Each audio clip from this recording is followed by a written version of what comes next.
Hola, hola, hello.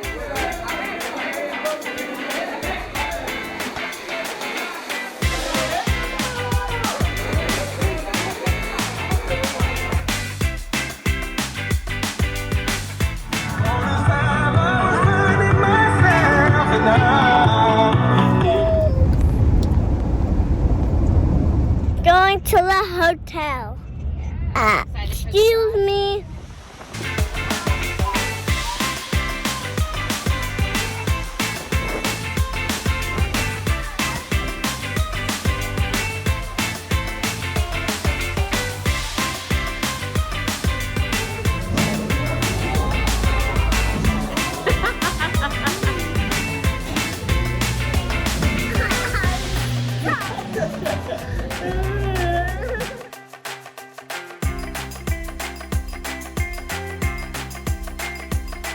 What's going on, people? Welcome back to Funland. What is going on, beautiful people? Welcome back to Funnelheads. Today we're going to be discussing 5 likes and 5 dislikes for the Carnival Miracle. Now, as many of you know, we just recently came off this beautiful ship on a back-to-back Alaska cruise and just wanted to share some of our experience with everyone. Of course, there are many more likes than dislikes, and we're going to actually show some personal video to show you kind of what we're talking about when we're, discussing these likes and dislikes. If this is your first time, coming across the channel, please consider subscribing, liking, commenting. It really helps the channel out tremendously and we truly appreciate it. But let's just get right into today's video. Now, the first dislike we're going to discuss is the layout of this ship. And the most confusing thing about this ship is that if you treat it like a classic Carnival ship, which it certainly looks like, you are going to get confused, lost, go the wrong way. And it happened to us quite a bit because, of course, when you look at a classic Carnival ship, you have, the atrium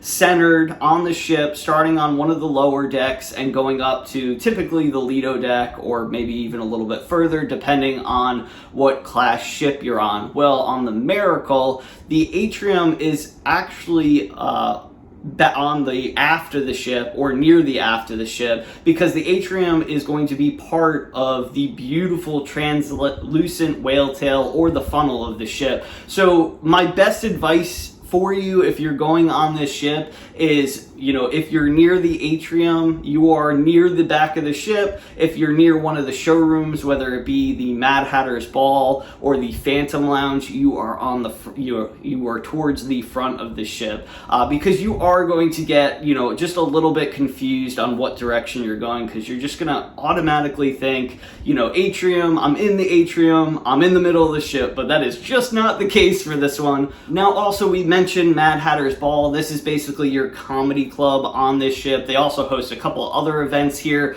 but I don't love the location of this lounge. It is on deck 1 all the way forward, and if you're not looking for it specifically, you're probably never going to even get into this room. There's also another area that just basically wraps around part of the front of the ship that's called Great Gatsby, and it's basically just a hallway that you walk through. It's a great place to read, but there's so many people that we talked to on the 2 sailings that we did that never even found this area. It's kind of like a secret area.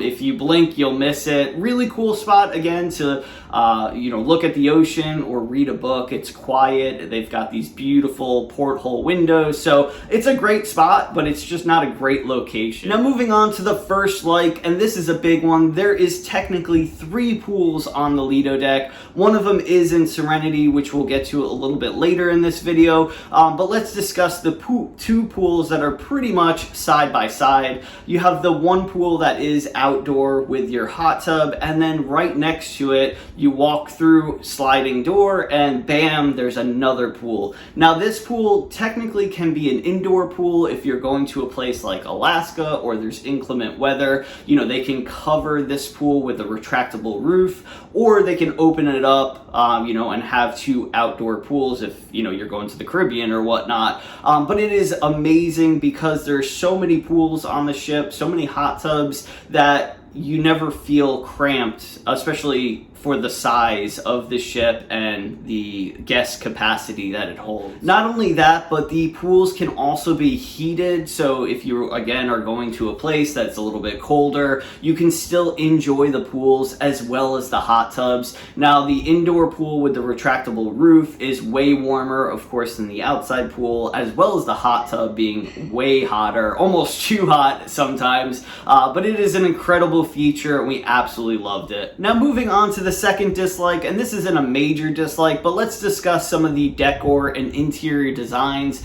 that the Carnival Miracle features, particularly in the Bacchus main dining room, the Phantom Theater Lounge, and the Mad Hatter's Ball. In these areas, you have a lot going on, big, bold decorations, and it can be very distracting. Again, it is just a minor dislike, but it is a dislike for us. Now, moving on to the second like is Serenity, the adults-only area, and on the Carnival Miracle, it is located all the way aft on the Lido deck. This is a great spot, super quiet, and I love that it is on the back of the ship. You get to relax, it's quiet, you get to hear the wake. They have their own bar, towel stand, comfy chairs, their own pool, and their own hot tub.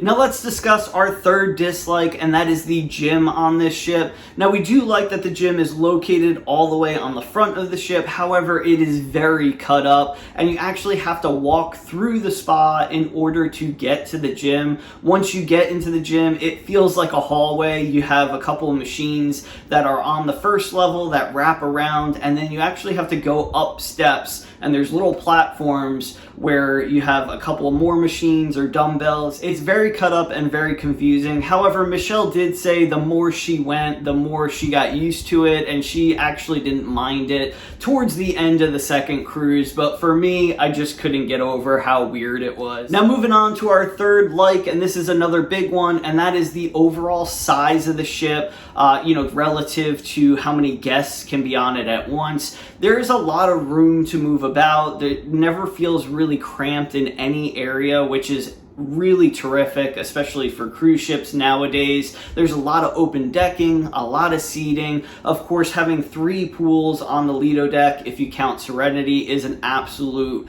positive, like we already discussed. But we never felt, like we were waiting in lines too long. We never felt super cramped. The only area that I would say can get busy would be the Lido buffet, especially for breakfast and lunch, but any other part of the ship, we never had to wait, we never had to get in line for a show or anything like that, and that is an absolute positive for the cruise ship. Now the fourth dislike is going to be another minor one, but that is the Phantom Theater, which is basically your main showroom on the ship. This is going to be where all your shows are located throughout the days and specifically the evenings. Now I say Phantom Theater because on the first deck of the Phantom Theater, if you are in the back, it is very hard to see the show until you get basically middle point to the theater, which I'll try to show you in a video, because the top floor basically cuts off your entire view of the stage,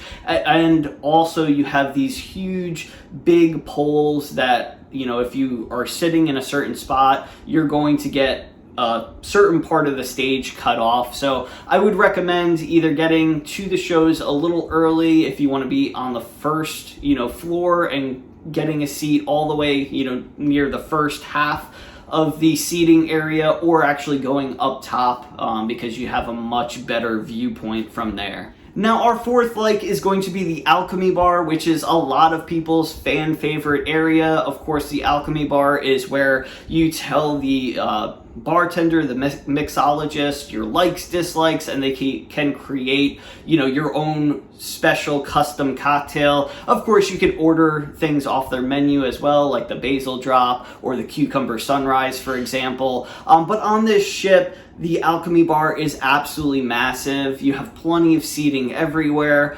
And not only that, they actually have their own stage for a musician. So on our cruise, we had, guitarists playing, violinist, and we absolutely love just, taking a seat, having a delicious cocktail, and watching the entertainment. So great area, and the design of the area is flawless. Alright everybody, so this is the fifth and final dislike, and this one, it may sound super silly, but it was a major dislike for us, and that is the cabin hallways. And hear me out. So on most Carnival ships, you have, of course, your hallways that are just full with cabins. Left side, right side, doesn't matter. Cabins as far as the eye can see, but they're a straight line. It just runs parallel on the port side, on the starboard side of the ship, and you can see, you know, basically your next hallway where you can get to the next elevator, or you can see, you know, basically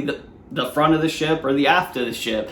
Well, on the Carnival Miracle, they have these zigzag hallways. So when you think you're going to be getting to your room because the hallway suddenly ends and pops you out into an elevator area, no, you gotta keep going, and it just seems forever. I don't know if anybody else has had these problems. It's not like the walk is really long, but it just makes it feel really long because you always just assume that your room is right around the corner. I know how silly this sounds. Hopefully somebody who's been on the Miracle can agree with me, or I'm sure the other Spirit class ships are set up the same. I can't remember. We've been on, you know, quite a few of the other Spirit class ships, but I can't remember having an issue with these hallways. But after 16 days, it was driving us bonkers. So let me know if anybody else experienced this. And for our last like, which is kind of a twofer, but they coincide with one another,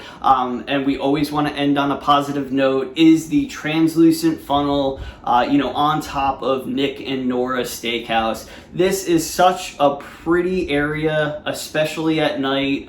If you're having dinner in, you know, the specialty dining, of course, it's beautiful. The room lights up with this pink reddish glow. The pictures near the funnel are absolutely amazing if you can get them just right. But this was one of our favorite areas of the ship. We had the diamond brunch here 2 times, and we ate at the specialty dining, which we'll have a video on, and we just would catch ourselves just staring up, you know, out into the sky at the decorations, the design of the room, and it was definitely one of our favorite places. Not only that, you can actually get to the funnel, kind of lean up on it, which you can't on certain ships, so another positive. Now there you have it, our 5 likes and dislikes of the Carnival Miracle. Of course, we have many more. If you want to hear more of them, you want a part 2, just let us know in the comments section below. Of course, you know, all the dislikes were pretty minor, all the likes were really major, so we had a fantastic time on this ship, would absolutely book it again. None of these dislikes were the end of the world, except for the hallways. I'm just kidding, but not really. But hopefully you guys enjoyed this video. Let me know in the comment section below if you have any questions. Hit that like and subscribe on your way out. We truly appreciate it, and it really helps us out. Hopefully we'll see you right back here in the next video, or on a cruise ship one day. Catch you later.